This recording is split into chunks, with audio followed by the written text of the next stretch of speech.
함께 보실 하나님의 말씀은 여호수아 8장 30절로 33절까지 말씀입니다.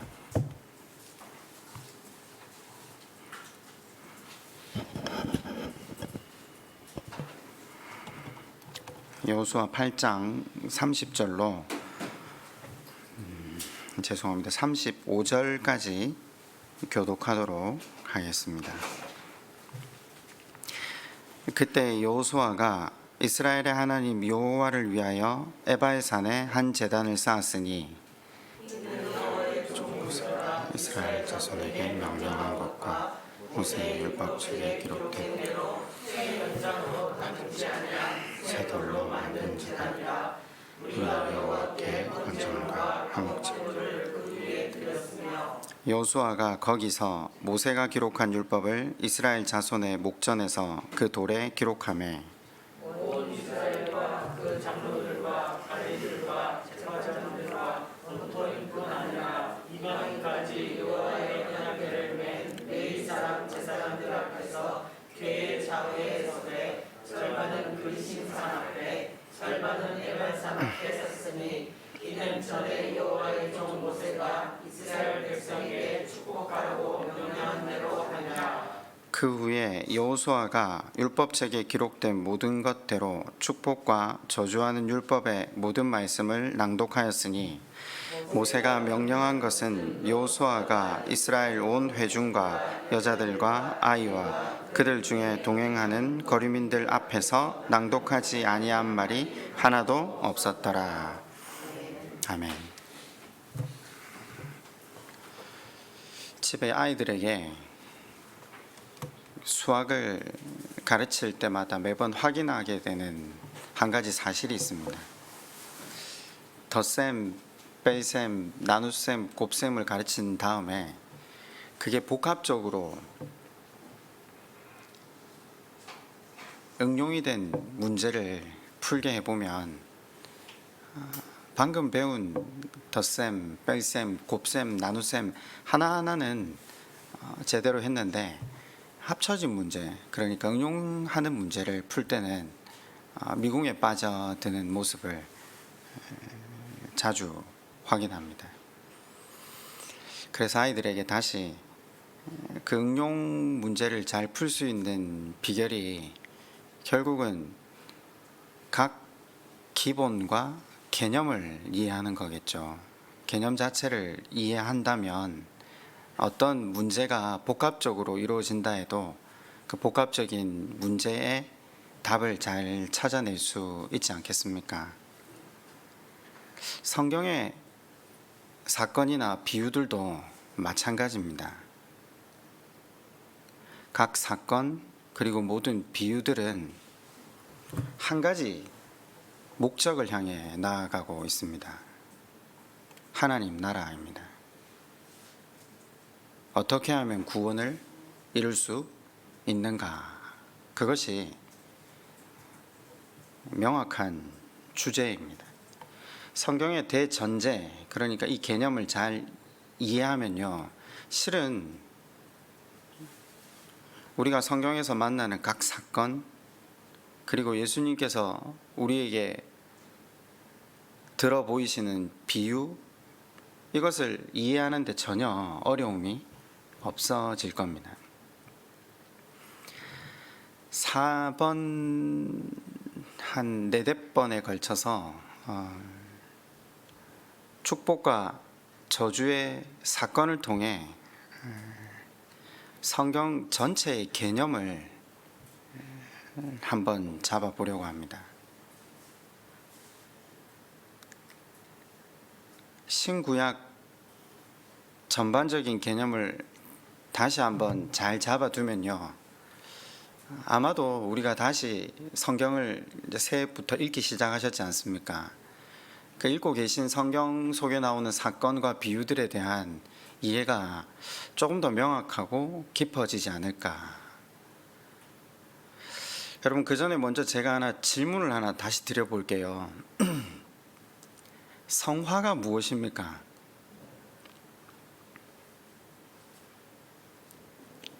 기독교인이라면 성화에 대한 개념을 나름대로 가지고 계실 겁니다.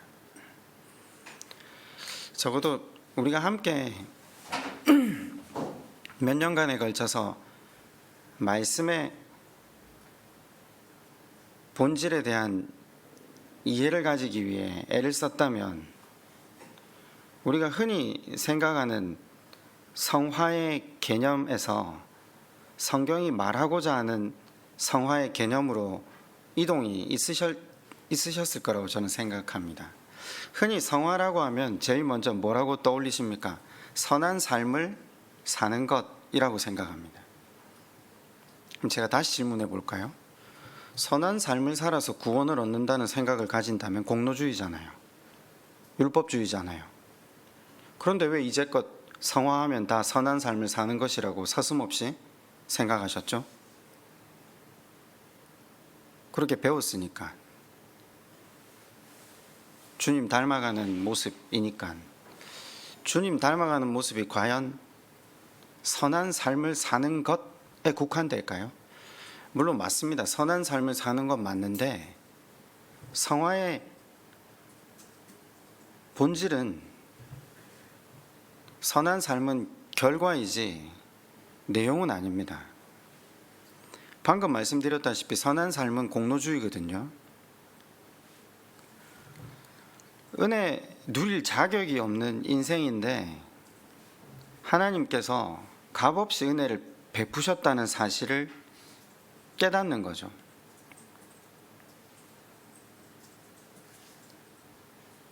그래서 하나님의 그 사랑을 전하고 받은 은혜를 흘려보내는 삶이 결과론적으로 선한 삶이 되는 것이지, 성화의 본질은 선한 삶은 아닙니다. 그러면 성화의 본질은 뭡니까? 은혜를 깊이를 절감하는 거죠. 그럼 은혜의 깊이를 어떻게 절감하죠? 말씀의 조명하심, 성령의 조명하심을 통해 자기의 죄인됨을 깨닫는 깊이만큼 은혜의 깊이를 절감하게 되겠죠. 그러니까 교회를 다니면 다닐수록 우리가 사도 바울처럼 발견하게 되는 게 한 가지가 있습니다. 똑같을걸요. 지난주에 말씀을 듣고 회개를 해요. 근데 또 이번 주를 살다가 보면 회개했는데 그 죄에 그대로 다시 빠져요. 그리고 또 교회 와서 다시 또 회개해요. 그리고 집에 돌아가면 또 똑같은 죄에 또 다시 빠져요. 그래, 나한테는 소망이 없구나. 그리고 또 교회 나와서 또 회개해요. 이게 뭔지 아십니까? 영적 파산자예요. 왜 흔히 주변에 알코올 중독이나 도박 중독에 빠져서 인생 자체를 파산해버리는 사람들을 보면서 저 사람들은 왜 저렇게 우매할까? 저 인간들은 왜 저렇게 소망 없는 삶을 살까? 그런데 실은 우리네 삶이 그 죄를 반복하는 삶 아닙니까? 말씀 앞에 성령의 조명하심으로 우리의 본질을 더 깊이 보면 볼수록 정확히 깨달아지는 것은 우리가 영적 파산자라는 사실입니다. 그래서 우리에게 소망은 예수 그리스도, 그분이 우리에게 베푸신 십자가, 그 외에는 붙들 것이 없다는 것을 아는 것, 그것이 성화의 본질입니다. 주님께서 베푸신 은혜가 그토록 무한하다는 사실을 대하는 순간 소망 없는 내 가치, 내 생각을 의지하지 않고 드디어 하나님, 그분을 바라보기 시작하는 것, 그분의 말씀을 순종하기 시작하는 것, 그것이 성화의 본질이 됩니다. 그러니까 실은 성화의 본질은 자기의 죄인됨을 절감하는 것입니다. 제가 이런 표현을 한번 드린 적이 있는데, 많은 사람들이 건강한 교회의 표지를 여러 가지로 정의하잖아요. 저는 좀 다른 정의를 한번 해드렸는데 기억나십니까? 한 번씩 다른 교회 목사님들하고 대화를 나눌 기회가 생겨서 목사님 교회는 참 건강하다고 생각합니다. 요 근래 그런 이야기들을 좀 들었는데 이유가 뭐냐면요.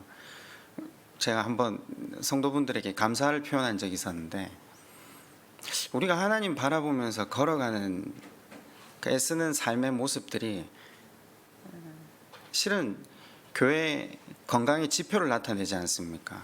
작년 한 해 코로나로 인해서 교회는 대면 예배가 거의 불가했었습니다. 반년이 아니라 거의 3분의 2 이상을 온라인 예배로 집에서 예배를 드렸습니다. 그런데 우리 교회가 재정이나 여러 가지 섬김의 부분에 있어서 부족함이 하나도 없이 넘치게 걸어올 수 있었습니다. 아마도 한 분 한 분이 하나님을 바라보면서 걸어가는 그 신앙의 섬김, 헌신들이 참 귀하구나, 건강하구나.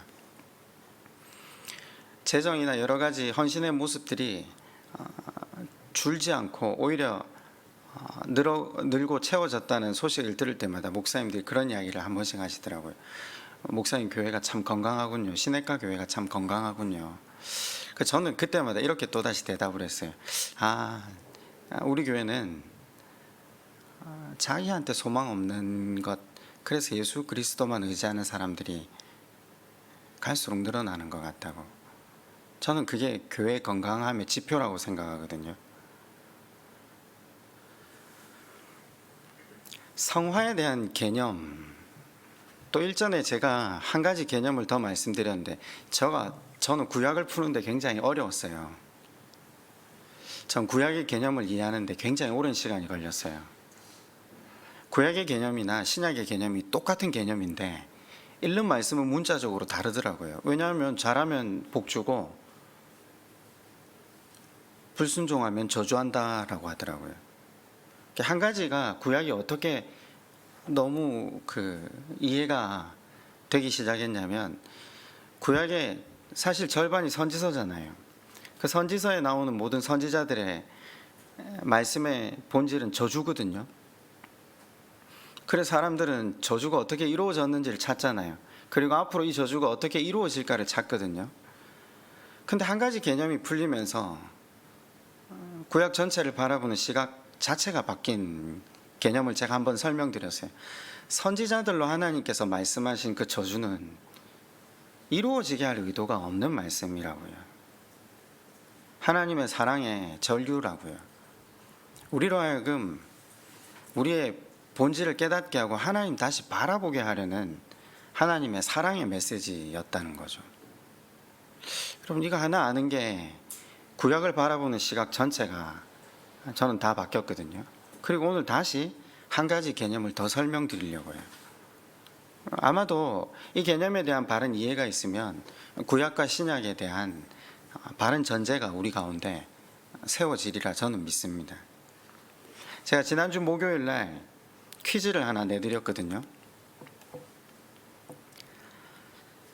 누가복음 10장에 나오는 선한 사마리아인 비유를 본문을 제가 올려드리고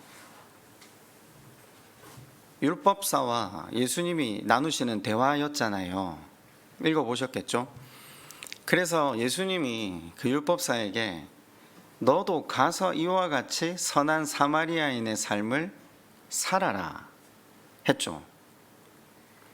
제가 퀴즈를 어떻게 냈냐면 선한 사마리아인의 삶을 살아라고 예수님이 말씀하고 계시는 건지 선한 사마리아인의 삶을 살지 말라고 예수님께서 이야기하고 계시는 건지 질문에 대해서 고민해 보자고.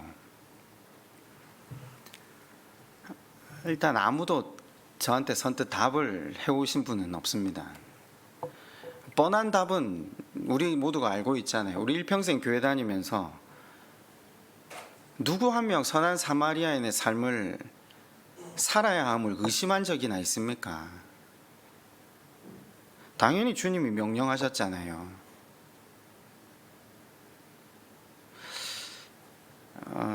신앙에 대해서 아직 대전제에 대한 이해가 없는 분을 위해서 한 가지는 일단 다시 기본 베이스를 깔고 가겠습니다.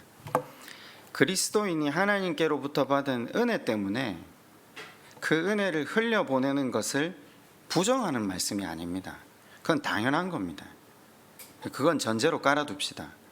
제가 이걸 설명드려야 된다는 것 자체가 한편으로 조금 슬프기도 합니다. 그럼 주님 말씀이 우리한테 더 깊이 와닿지가 않아요. 무슨 말인가? 뻔한 답이었다면 제가 질문 자체를 안 드렸겠죠. 그러면 답은 뭐죠? 선한 사마리아인처럼 살아봐라 이 말입니다. 그래서 구원을 얻나 보자 이 말입니다. 왜 주님이 부정적인 뉘앙스로 말씀하고 계시는데 우리는 이 말씀을 아무도 부정적으로 받아들이지를 않고 있는가? 구원에 있어 공로주의는 없다고 생각하지만 다들 우리 안에 공로주의가 있다라는 거죠. 그게 맞아떨어지니까 본문은 지금 선한 사마리아인 비유를 들면서 선한 사마리아인처럼 긍휼과 온전한 자비를 베푼 자가 하나님 나라를 이룰 수 있다는 공로주의와 율법주의 의식에 빠져 있는 율법사에게 구원은 그렇게 이루어지지 않는다라고 수도 없이 앞에서 구원에 대한 질문을 주고받을 때마다 예수님께서 뭐라고 대답을 하셨는가 기억나십니까? 제가 일전에 2번 설교를 먼저 했거든요. 니고데모와의 대답을 기억나십니까? 사람이 거듭나지 않고는 천국에 이를 자가 없다. 그때 거듭남이 뭐라고 설명을 드렸습니까? 자기 부인, 자아가 깨어지지 않고는 자기 중심으로 사는 고집센 나, 그것이 새롭게 된다? 성경이 새롭게 된다가 무슨 말이라고 말씀드렸습니까? 죄인됨을 깨닫는 것, 소망이 없는 인생임을 알게 되는 것, 그게 새롭게 되는 거거든요. 부자 청년도 와서 그랬잖아요. 내가 율법의 계명을 어려서부터 다 지켰습니다. 내가 부족한 게 없습니다. 그랬더니 예수님께서 뭐라고 하시죠? 가난한 자에게 재물을 팔아주고, 이게 핵심 단어가 아니라 나를 따르라. 나를 따르라. 나를 따르기 위해서 방해되는 것들을 내어두고 나를 따르라. 주님을 따르는 것이 무엇입니까? 주님이 보여주셨던 대로 자기 부인, 자기의 생각과 가치를 접어두고 하나님 말씀에 온전히 자기를 드렸던 자기 부인. 영생을 얻는 방법에서 주님은 계속해서 자기 부인, 상한 심령을 가르치셨는데 사마리아인 비유에서 율법사가 어떻게 영생을 얻을 수 있습니까? 라고 질문을 했을 때 사마리아인이 행한 것처럼 자비와 긍휼을 베푸는 삶을 살아라. 설마 그렇게 대답하셨을 리가 있겠습니까? 그럼 공로주의인데요. 그런데 아무도 의심 없이 선한 사마리아인 비유를 그렇게 받아서 교회가 구제하고 선교하고 돕는 일을 애썼잖아요. 출발점이 달라야 되죠. 교회가 구제하고 선교하고 돕는 일을 하지 말라는 말이 아니라 출발점이 달라야죠. 그건 선한 사마리아인 비유를 통해서 가는 게 아니라는 거죠. 예수님께서 왜 부정적인 뉘앙스로 말씀하고 계신지 누가복음 본문 자체는 앞으로 한 3주 후에 혹은 2주 후에 살피도록 하고요. 전체적인 개념을 계속해서 한번 잡아봅시다. 성경의 말씀을 바르게 이해하는 것을 우리는 흔히 영성이 필요하다라는 표현을 쓰거든요. 영성, 성령의 조명하심.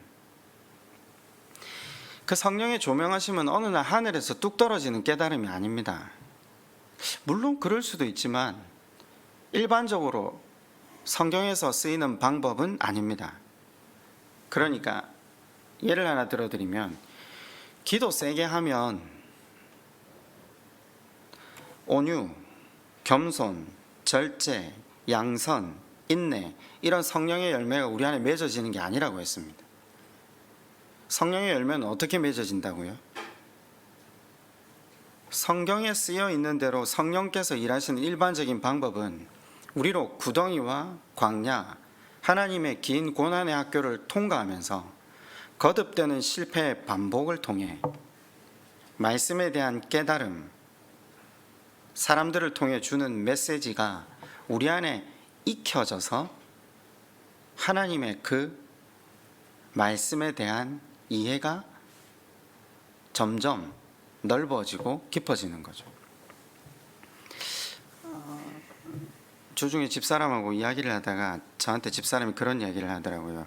요즘 집사람이 그 이여령 선생님 지으신 지성에서 영성으로 책을 읽는데 선생님 말씀이 맞다라고 저한테 이렇게 이야기하더라고요. 철저하게 주신 지성을 바탕으로 공부하고 이해되는 이 과정이 있어야 하나님의 의도와 뜻 섭리를 바르게 깨닫는 영성으로 가게 된다. 지극히 지당한 이치다. 지성이 영성으로 가는 기본적인 틀입니다. 그러니까 매우 좁은 시각에서 선한 사마리아인의 비유를 바르게 이해하기 위해 제일 먼저 필요한 건 뭔지 아십니까?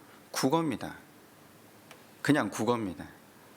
문맥을 따라 살펴보면요, 이 말씀이 긍정의 말씀인지 부정의 말씀인지 금세 이해할 수 있다라는 거죠. 아까 제가 말씀드렸잖아요. 이제까지 복음서 앞에서 예수님은 구원에 대해서 한 번도 공로주의나 선한 삶을 살아야 구원을 얻는다고 말씀하신 적이 없거든요. 자기 부인으로 갔거든요.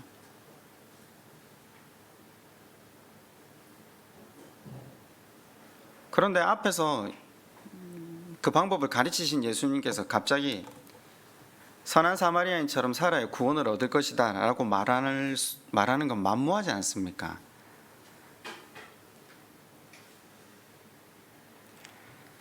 사실 10장만 들여다봐도 그 예수님께서 얼마나 말씀의 본질에 접근하지 않고 자기중심적이고 공로주의에 사로잡힌 사람들에게 대해 날이 서 있다는 느낌을 충분히 받을 수 있습니다. 얼마나 우리가 우리 중심적이면, 얼마나 우리가 고집스러우면 예수님께서 이 말씀하시는 율법사와 대화를 나누시는 그 구간마다 그래, 너 가서 그대로 해. 너 하고 싶은 대로 살아. 너 공로주의로 구원을 얻을 수 있다고 생각하네? 그래, 가서 선한 사마리아인처럼 살아.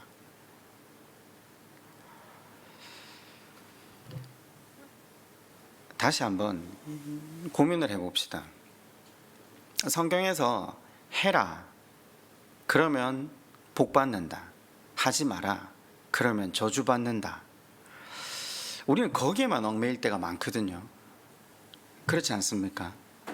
그래서 신앙을 공식화하잖아요. 하면 복 받고 하지 말아야 되는 짓 하면 벌 받기 때문에 너 그렇게 살면 안 돼. 이렇게 해야 돼. 이렇게 해야 복 받고 이렇게 해야 약속하신 더 큰 은혜를 누릴 수 있어. 과연 그럴까요? 그러니까 해야 하는 이유가 무엇 때문이고 하지 말아야 하는 이유가 무엇 때문인지 근원적인 이유를 알아야 하지 않겠습니까? 그래야 주님이 지금 선한 사마리아인 비유를 통해 부정적으로 말씀하고 계신 이유를 알 수 있거든요. 제가 다다음 주는 누가복음 본문을 한번 다시 살펴보기로 하고요. 오늘은 우리가 지금 방금 읽었던 그리심산과 에바의 산의 비유를 살펴보기로 하죠. 실은 축복과 저주의 말씀, 우리가 이 사건이, 그러니까 저는 자꾸 비유라고 표현을 하고 싶은데, 이 퍼포먼스를 통해서 주님께서 우리에게 가르쳐 주시고자 하는 게 있잖아요. 순종하면 복 받고 불순종하면 저주다. 그게 지금 그리심산과 에발산을 통해 우리에게 하시는 말씀인데, 우리 얼마 전에 이걸 신학적 용어로 한번 정리한 적이 있었죠. 뭐라고요? 신명기 사관. 기억나시죠? 예. 신명기 사관, 제가 거기까지 딱 이야기하고 멈췄거든요. 여러분은 신명기 사관에 빠져서 신앙생활을 하고 계신다고, 그걸 신구약 전체를 이어가는 큰 뼈대로 사용하고 계시는데 잘못됐다라고 제가 말씀을 드린 적이 있어요. 자기가 신명기 사관에 빠져서 사는지조차 모르는 분들이 많다라고도 제가 말씀을 드렸어요. 그러면 하나님께서 우리에게 이 신명기 사관을 주신 이유가 뭔가, 그걸 알면 구약이 풀리겠죠. 제가 뭔가 풀린다 이런 표현을 이단들이 많이 쓰니까 이게 참 좋지 않은 개념인 것 같은데, 하나님 하시는 말씀에 대한 이해가 명확하게 와닿는 것 같아요. 본문은 아이성 전투 다음에 벌어지는 퍼포먼스입니다. 그러니까 아이성 전투에서 이기고 나서 여호수아가 이스라엘 백성들을 세겜 골짜기로 데리고 간 거죠. 이 세겜 골짜기는 우리가 흔히 배웠듯이 야곱이 예전에 머물렀던 곳, 아브라함이 제일 먼저 또 이삭도 제일 먼저 하나님 앞에 예배드렸던 곳으로 유명한 곳이거든요. 근데 이 세겜 골짜기 옆으로 산이 있는 거예요. 원래라면 동서로 있는 게 아니라 남북으로 있어요. 밑 그리심산 그리고 에발산이 있는 거죠. 백성들의 지파 12지파의 반씩 올려놓고 그 중간에 서서 율법을 낭독합니다. 율법의 내용이 무엇이었습니까? 순종하면 복받고 불순종하면 저주를 받는다. 말씀의 본질을 잘 이해하지 못하고 신명기 사관에만 사로잡혀 사는 사람들은 신앙을 공식화한다고 했습니다. 그죠? 기도 많이 하고 교회에 열심 충성 봉사하면 복 받는다. 만약에 우리 삶에 문제가 생기고 일이 안 풀리고 건강의 문제, 재정의 문제, 자녀의 문제가 생기면 다시 기도하고 다시 충성 봉사의 자리에 서봐. 그럼 모든 문제가 해결돼. 우리 굉장히 쉽게 이렇게 조언하곤 했지 않습니까?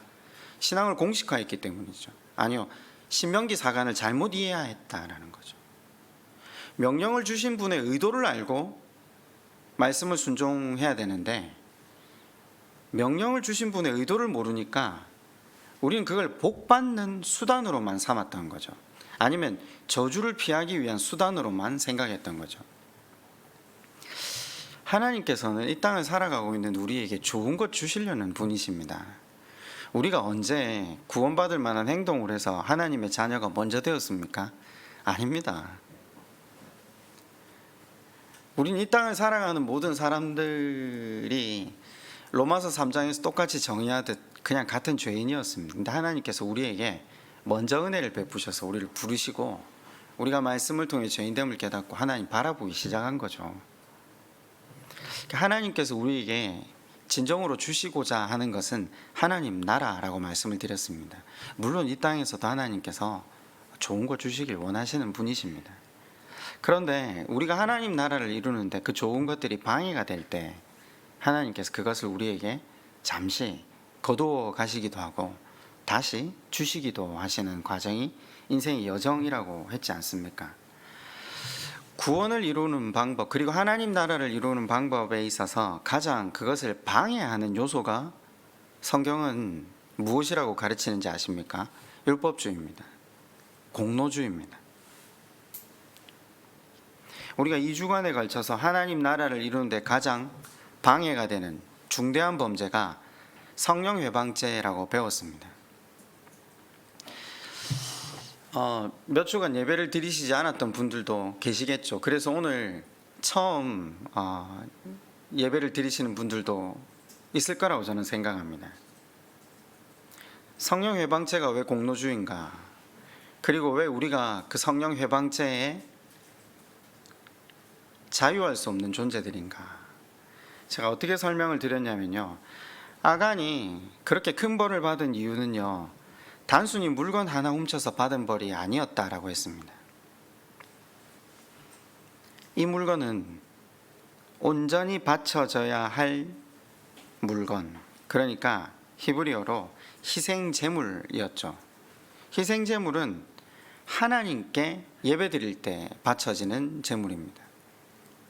하나님께 예배드리는 그 자리에서 바쳐져야 되는 제물을 가로챘다. 제물을 가로챘다는 것보다 더 중요한 것은 여리고 전쟁의 승리의 주체자가 하나님이시잖아요. 하나님만 높이고 하나님께 경배를 드려야 되는 예배, 제사인데 그 제물을 훔쳤다는 건 그분께 돌아가야 될 영광을 가로챘다 혹은 나누었다라는 것. 그 나누어 가진다, 가로챘다가 공로주의, 율법주의라고 말씀을 드렸습니다. 나도 이 승리에 수고하고 기여한 공로가 있다. 그것이 낳은 결과가 물건을 훔친 거죠. 마땅히 하나님만 높이고 경외해야 하는 순간에 자기의 수고를 자기 스스로가 인정한 것, 그것이 문제의 본질이었잖아요. 성령 해방제의 본질은 다름이 아닌 공로주의라고 말씀을 드렸습니다. 이 공로주의, 바꾸어 말하면 율법주의, 내가 말씀을 지켰다. 그래서 나는 복을 받을 만한 자격이 있고 구원을 받을 만한 인생이다. 유대인들, 바리새인들, 서기관 말고 사마리아인들조차도 모두가 빠져 살던 논리거든요.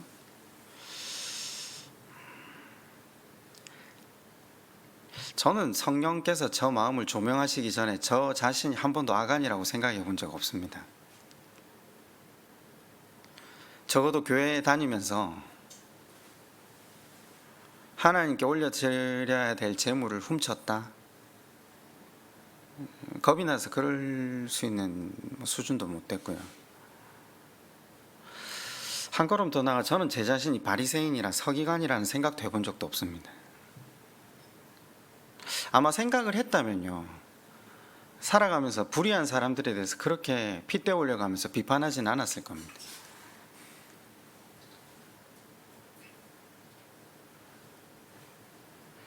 제가 아간이고 바리새인이고 서기관임을 인정했다면 하나님께서 저한테 허락하시는 환난이나 고통, 이런 것들을 당연히 야곱보다 못한 인생인 저에게 제 구원을 이루어 가시기 위해 제 센 자아를 부서뜨리고 저 자신이 부인되어 가는 그 과정을 위해 하나님께서 허락하셨다는 것을 인정했겠죠. 근데 제가 제 자신을 못 봤으니까 저는 단 한 번도 제가 아간이라고 바리새인이라고 서기관이라고 생각한 적이 없었거든요. 그런데 어느 날 말씀의 조명하심이 저에게 깊이 와닿는 순간, 아, 내가 아간이었구나, 내가 바리새인과 서기관이구나. 제가 아까 그랬잖아요. 회개하고 다시 안 돌아갈 것 같지만 다시 돌아간다고요. 회개하고 또 돌아가고요. 회개하고 또 돌아가요. 기독교가 사실은 여러분은 잘못 알고 계신 게, 성화는 그 사람이 좀 나아질 거라 생각을 하는데, 엄밀하게 말하면 기독교의 성화는요, 자기의 죄인됨을 절감하는 거예요. 자기한테 소망이 없다는 것을 깨닫는 거잖아요. 이 차이가 얼마나 큰지 이게 좀 와닿으셨으면 참 좋겠는데, 그럼 이런 질문을 더 이상 하지 않겠죠. 목사님은 목사님 설교하신 대로 삽니까 다? 아니요, 우리는 우리의 죄인됨을 더 절감하며 살아가는. 목사님은 오늘도 목사님이 죄인인 걸 아십니까? 목사님이 소망 없다는 걸 아십니까? 이렇게 질문하시는 게 이제 성화에 대한 바른 이해를 가지게 되면요, 우리도 서로 간에 그런 거죠.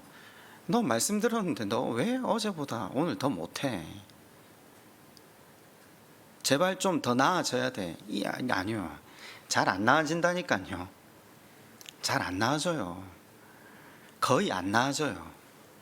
아니, 주변에 나아진 사람들이 많습니까? 저는 잘 못 봤는데 여러분은 많습니까? 여러분 자신이 나아지던가요? 나아졌으면 주일날 다시 와서 그런 회개 안 하죠. 우리는 우리한테 소망이 없다는 걸 잘 알거든요. 갈수록 못해져 가는 게 인생이기도 하고요. 그래서 예수 그리스도의 십자가 외엔 소망이 없게 되는 게 우리 인생이거든요. 그 말씀을 통해서 깨닫게 되니까, 내 안에 공로주의와 내 안에 율법주의가 판을 쳤구나.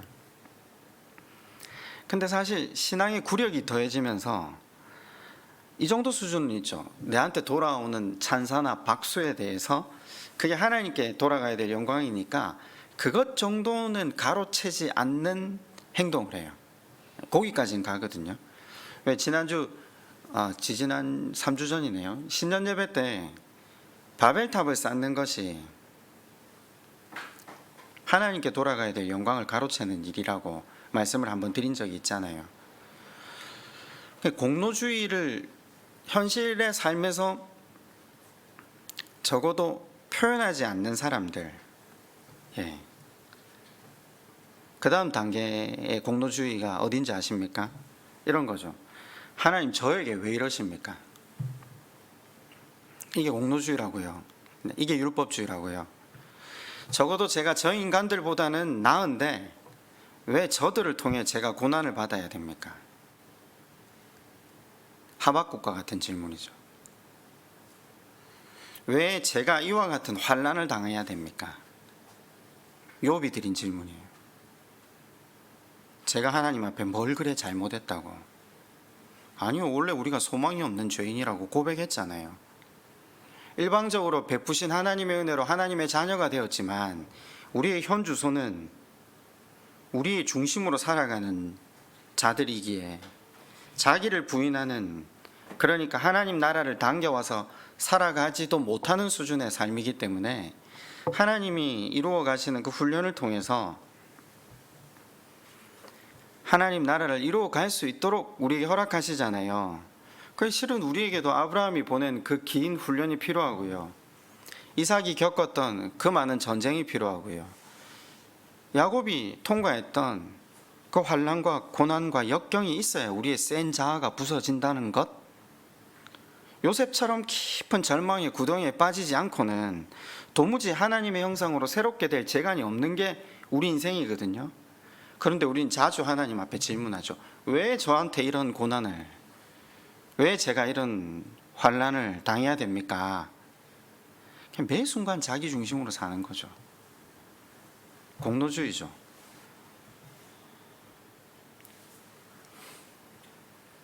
제가 이렇게 표현했잖아요. 죄짓고 회개하고 죄짓고 회개하고 죄짓고 회개하고, 이게 사실 우리 인생이거든요.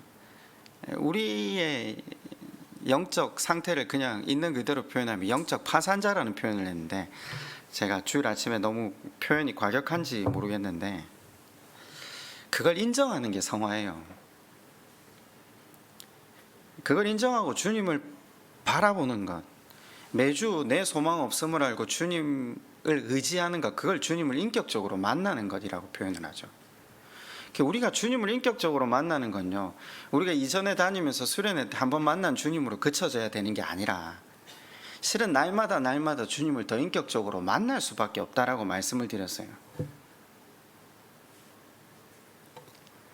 성경에 나오는 모든 인물들과 이스라엘 백성을 인도하시면서 여기로 가고 있다는 것을 성경은 우리에게 설명하고 있는 거죠. 자, 여러분, 이게 덧셈, 뺄셈입니다. 쉽게 말하면 기본적인 개념입니다. 성경의 아주 기본적인 틀입니다. 이 기본적인 틀을 가지고 축복과 저주의 사건을 들여다보면 대전제를 이제 이해할 수 있게 되는 거죠. 기본적인 틀을 계속 이야기를 한번 해볼까요? 퍼포먼스가 어디에 들어있냐면 가나안 정복 전쟁 안에 들어있어요. 그죠? 여러분, 이스라엘이 왜 가나안 정복 전쟁을 하게 하십니까? 하나님이 겉으로는 땅이 없는 이스라엘이 국민은 있지만 그 땅을 정복해서 거기서 가정도 꾸리고 자식도 키우고 삶의 터전을 마련하는 것 같죠. 우리 인생이 그렇잖아요. 겉으로는 학교 들어가고 회사 들어가고 결혼하고 돈 모아서 집 사고 노후를 준비하는, 그것이 인생의 목적 같지만 이스라엘로 하여금 벌리게 하는 가나안 정복 전쟁도, 우리가 살아가는 이 인생의 여정도 실은 하나님 나라를 이루어가는 훈련의 과정이죠. 영적 전투죠. 겉으로는 칼과 군대와 지략으로 싸우는 전쟁 같지만 그렇잖아요. 아이성 전투에서 지고 나서 이스라엘 백성들이 이건 군사력의 부재였다, 지략의 부재였다 이렇게 봅니까? 아니죠. 세상은 그렇죠. 재력을 길러야 된다, 군대를 더 사와야 된다, 그래서 더 준비해야 된다. 아니요, 근데 이스라엘 백성들은 이걸 혈과 육의 전쟁으로 받아들이지 않았어요. 우리가 하나님 앞에 온전히 순종하지 않아서 우리가 졌다. 하나님이 싸우시지 않는 한 우리의 어떤 힘이 될 수 없다. 영적인 것이라는 걸 그들이 깨달았잖아요. 하나님께서 가나안 정복 전쟁을 통해서 이스라엘 백성들에게 요청하셨던 것이 하나님만 의지하게 하는 것. 우리로 하여금 이 치열한 전투 같은 세상 속에 살게 하시는 이유가 뭡니까? 먹고 사는 문제, 재정적 문제, 건강의 문제, 자녀의 문제, 우리가 살면서 당하는 모든 어떤 문제든 그 모든 것들이 하나님께 속한 전쟁임을 보실 수 있어야 됩니다. 그 과정을 통해 거룩함을 배우고 순종을 배우고 하나님 백성으로 훈련되어 가는 거죠. 무엇보다 하나님 앞에 올바른 예배자로 서가게 하시는 하나님의 섭리라는 것, 그게 하나님께서 이스라엘 백성들로 가나안 땅에 가나안 족속들과 전투를 통해 배우게 하시려는 목적이죠. 그럼 가나안 땅의 족속들, 히위 족속, 브리스 족속, 여부스 족속, 이 족속들은 도대체 뭘 의미하는 겁니까? 세상의 어두운 세력, 마귀의 세력, 그들이 지배하는 어두운 땅 밟게 하고 그곳에서 하나님 사단을 몰아내 주십시오, 그런 게 아니라고 했잖아요. 내 안에 가나안 족속들, 내 안에 숨겨져 있는 교만, 믿음 없음, 사랑 없음, 하나님께서 진정 우리에게 바라시는 싸움은 이 가나안 족속들과의 싸움이죠. 이 가나안 족속을 몰아내고 하나님 앞에 순종을 배우는 훈련의 시간이죠.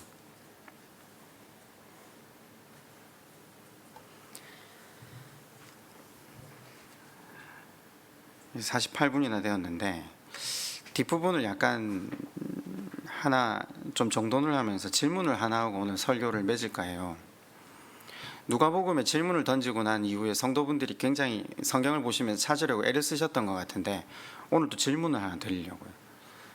그러면 조금 성경을 이해하는데 제가 이렇습니다 라고 결론으로 주어지는 것보다 본인 스스로가 한번 찾아보는 훈련이 좀 있었으면 좋겠어요.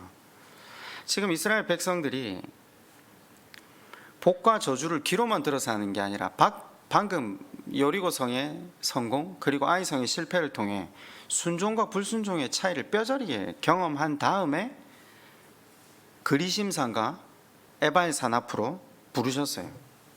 거기서 율법을 낭독하고 언약을 갱신하거든요. 30절 이하에 나오는 내용이 율법책에 기록된 축복과 저주의 말씀을 낭독하는데 이 말씀은 신명기서에 나오는 말씀이에요. 모세가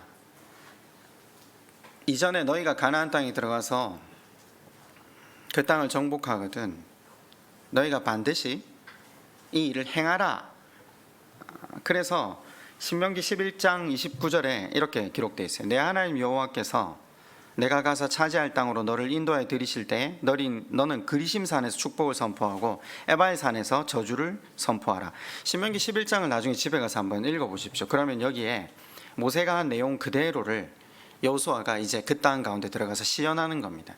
자, 반씩 나누어서 에발산으로, 에발산은 뭐 하는 산이죠? 저주가 선포되는 산, 그죠? 그리심산은요, 축복이 선포되는 산. 제가 일전에 한번 요한복음 4장을 설교하면서 선한 사마리아 여인, 그 선한 사마리아가 아니라 사마리아 여인, 수가성 그 우물가에 물 떠러 나왔던 5번 이혼했던 여인, 예수님과 만나서 이야기 나누는 본질이 뭐라고 했죠? 5번 이혼한 걸 맞추는 예수님의 이야기가 아니라 그 여인이 질문한 게 본질이라고 했잖아요. 우리가 예배드려야 될 곳이 어디입니까? 그죠? 그래서 사마리아인들은 어디서 예배드리고 있다고요? 그리심산에서. 뭐 때문에요? 그리심산은 뭐 받은 곳이죠? 축복을 받은 곳이기 때문에.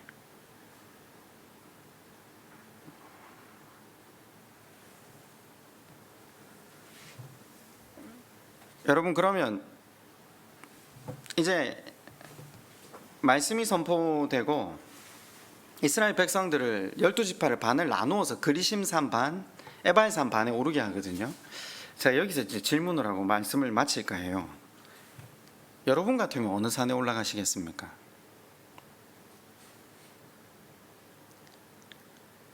여러분이라면 이 퍼포먼스가 벌어질 때 어느 산으로 올라가서 서고 싶으십니까? 질문의 내용을 좀 바꿔볼까요? 어느 산이 축복의 산이었을까요?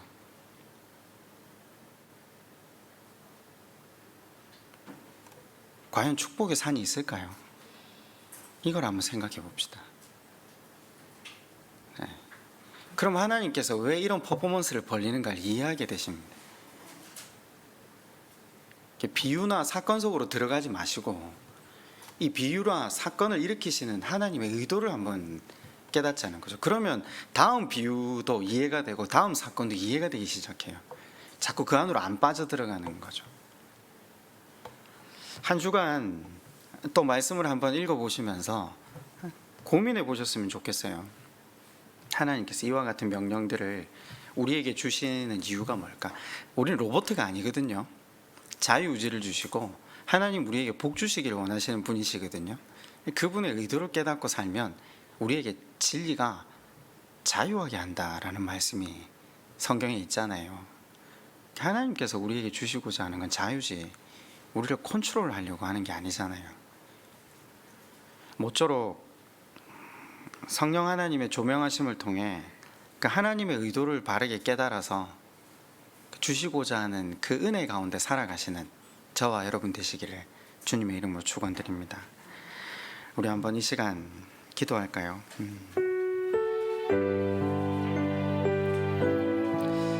우리는 하나님의 복을 받을 만한